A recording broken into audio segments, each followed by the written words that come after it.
Okay, for the next section, we're going to talk about modes, which is a topic that strikes fear into the heart of many guitar players. I'm not actually going to be talking to you about the theory behind the modes particularly. It's just really to show you that you can take these modal shapes, play them all over the neck. So it's not just a case of having 7 individual shapes, it's a case of having a whole mode covering the entire fingerboard. The modes are as follows. Shape 1, which was shape 1 of the major scale, 3-note per string.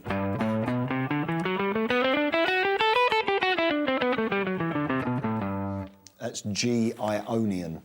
If we start from the second note, we employ mode number 2, which is built from the A note. It's a minor mode, and it's called A Dorian.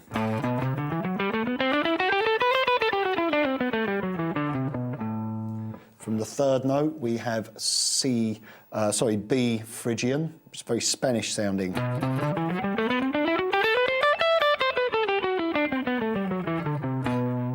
From the fourth note, C Lydian. That's a major mode. D Mixolydian is the 5th one. It's also major. Or should I say dominant. Then we have the 6th mode, which is Aeolian, or the natural minor mode.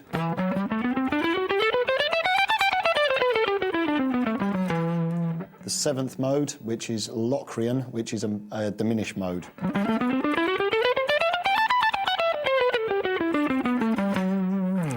Now, all of those modes, basically every single one of those shapes started from each note of the G major scale. Each of those shapes contains exactly the same notes. So, in theory, when you're playing one mode, you are actually playing, you're playing them in every single position. It's not just one mode is one shape, then the next shape, then the next shape. And how this works, it's decided by the chord that's played underneath. Cast your mind back to volume 1 of Fretboard Navigator, and we looked at the harmonised major scale. Well, if you play the chords against the chords from the harmonised scale against these shapes, you will result in the modes. Think about what I said a moment ago. Mode 1 is Ionian, that's major. So if we play G major, wherever we play one of these 7 fingerboard shapes, obviously that is the root position, but wherever we play one of these other shapes, we're going to get the Ionian scale. Mode 2 is Dorian, which is minor. The 2nd chord of the major scale is a minor chord. Play the A minor, or play the minor chord starting from the 2nd of the scale. Play any position of this scale.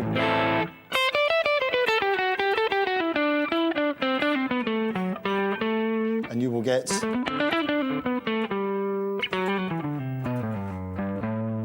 your mode. Start from the 3rd, play minor, you will get Phrygian. From the 4th, play major, you'll get Lydian. From the 5th, play major, get Mixolydian. From the 6th, play minor, you'll get Aeolian. From the 7th, play diminished, minor 7 flat 5, and you'll get the Locrian scale. Remember that all of the 7 shapes we've learned are all the same set of notes. All you have to do is really phrase them around the chord that you're playing over. If I'm playing over an A minor chord, I'm going to pick out A's, C's and E's. If I'm playing over an E minor, I'm going to highlight E, G's and B's. But don't just write these shapes off. You've learnt the 3-note per strings all over the neck in the major scale. Don't now go, oh, I'm going to play in A Dorian and play that one shape. Remember that all of those shapes will function as A Dorian if you're playing against an A minor chord.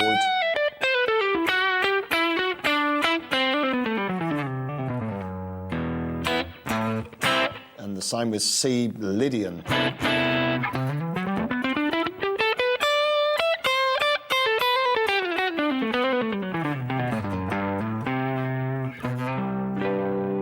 Okay, so all 7 modes use exactly the same fingerings as the 3-note per string major scales. Now, a full demo is on the DVD. You'll be able to hear me playing against 7 individual backing tracks that are based around G major, A minor, B minor, C major, D major, E minor, and F sharp diminished. And in turn, you will hear G Ionian, A Dorian, B Phrygian, C Lydian, D Mixolydian, E Aeolian and F sharp Locrian, and I shall be demonstrating those in all fingerboard positions, ascending and descending each shape, and then just improvising a few short ideas and maybe using a few of the patterns that we've looked at to connect the fingerboard together. Okay, just one other little subject while we're on our 3-note per string modal shapes.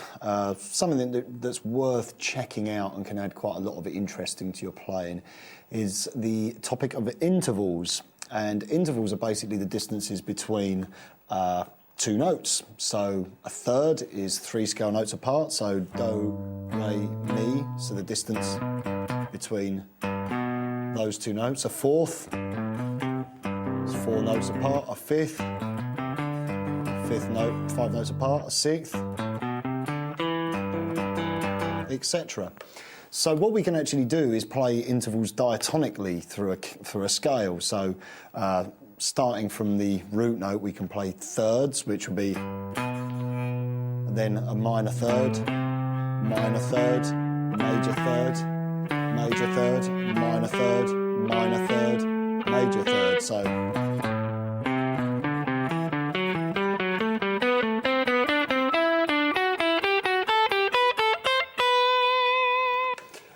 that's playing them a little more kind of scale based. Obviously we can do the same with fourths. You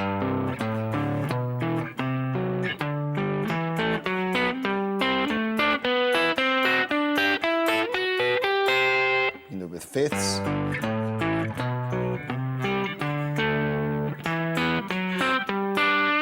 Sixths, the list goes on.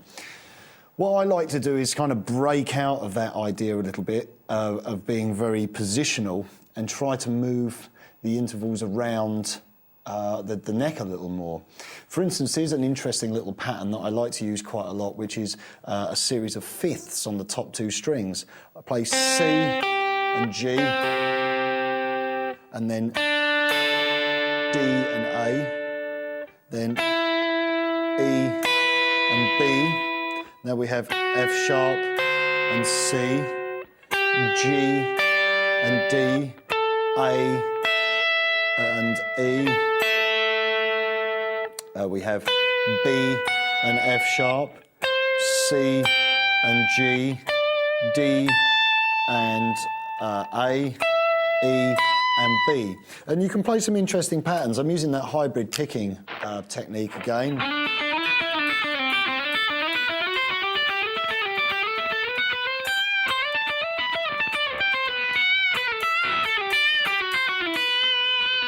And it's a nice way of moving around. You can also obviously do it on the other.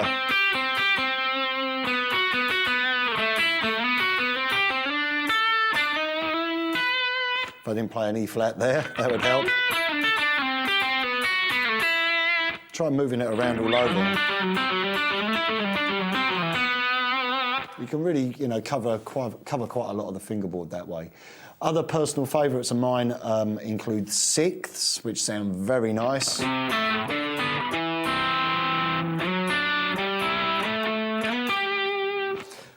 Octaves are a very, very common one, but what I tend to do with octaves is mix in sevenths, which minor sevenths don't sound too bad, but major sevenths can sound a little nasty when played like that. But if you mix those in with octaves,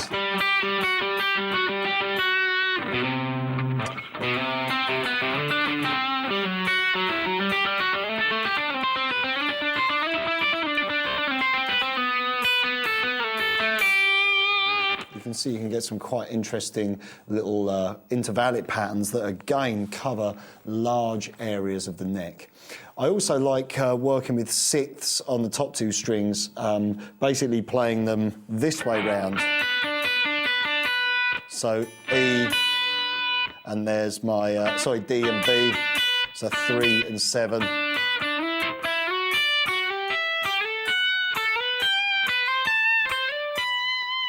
And that's another kind of nice intervallic idea. Try pulling off.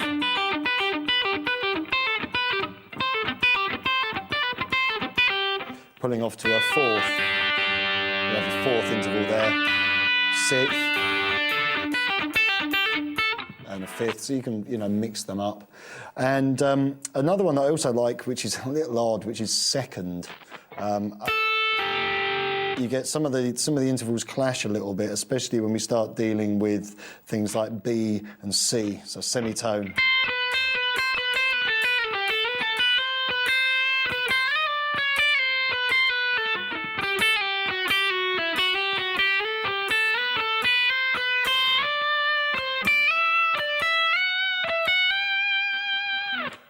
I have all manner of licks that I use quite frequently that are very intervallic. Things like this, where I'm skipping across wide intervals through a scale.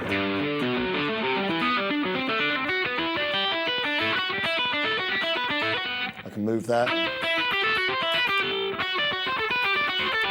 See that particular pattern? 3 on the E, 5 on the A. And then I play 7 on the bottom E and 4 on the D. 5 on the A, 7 on the D, 3 on the A, 5 on the D, 7 on the A, 4 on the G, 5 on the D, 7 on the G. So.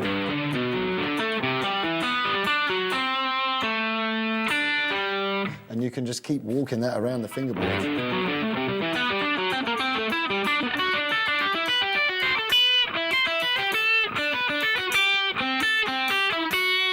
Again, it's an unusual group of intervals and it's covering a lot of ground. Using that fingerstyle technique. Here's another little mixture of, I don't really know what this is actually, sevenths and sixths by the looks of things.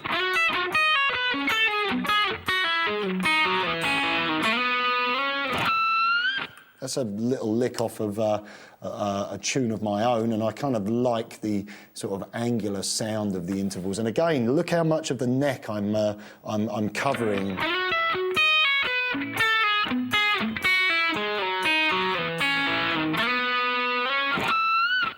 Starting off 11 on the G string to 12 on the top E, and then I pull off 11 to 9 on the top E, and then I play 12 on the B and 11 on the D, and then we drop down 10 on the B to 9, and then I play 9 on the D and 9 on the B again, then drop down to 7. And then we pull off 7, 5, and then slide 6 down to 4 on the D, play 4 on the B, slide 4 down to 2 on the D, play 2 on the B, and then down to 1 on the D, up to 4 on the G, 6 on the G, and then 2 on the G. So it sounds like a lot, but it's literally just a series of, you know, sixths and sevenths.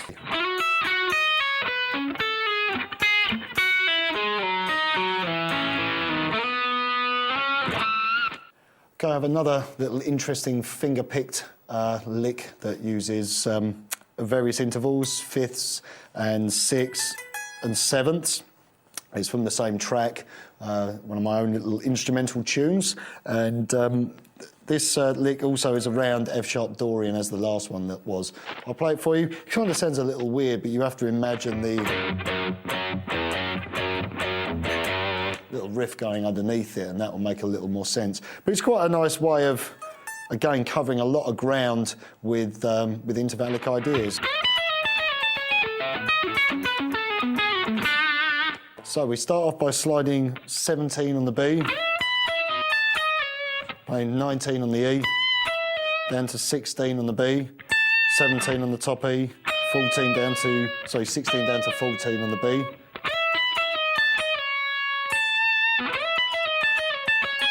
Then we play 14, 17, 14, 16, so it's 14 on the B, 17 and 16 on the top E.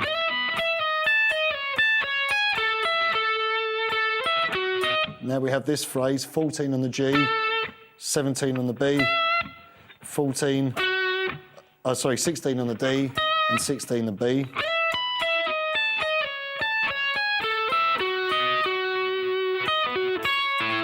Now we drop down and do the same thing on the D and the B, 14. So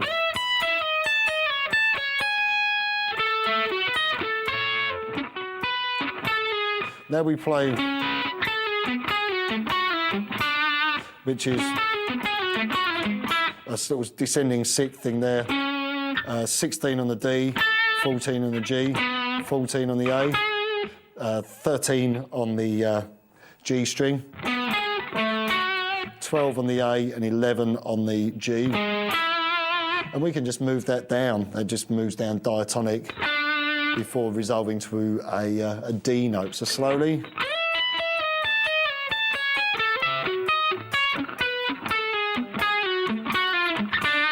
The lick kind of grows each time I play it. I'm adding more and more notes in, but that in essence is where I'm coming from.